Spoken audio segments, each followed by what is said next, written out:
Sebastian Nybo, nu har du lige haft et kursus på Færøerne om vanskelige personer. Hvad synes du, hvad er det, man kan få ud af at komme på sådan et kursus?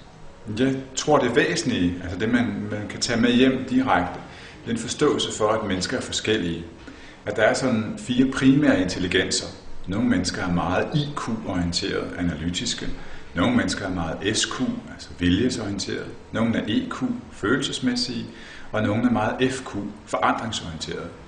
Og det er ekstremt vigtigt at forstå, at man skal kommunikere forskelligt til forskellige mennesketyper for at undgå konflikt. Altså hvis man er meget IQ'er og kommunikerer IQ-agtigt med en EQ'er, så giver det konflikt. Og det er det, jeg synes, man kan få ud af et program som det, vi lige har lavet her på Færøerne.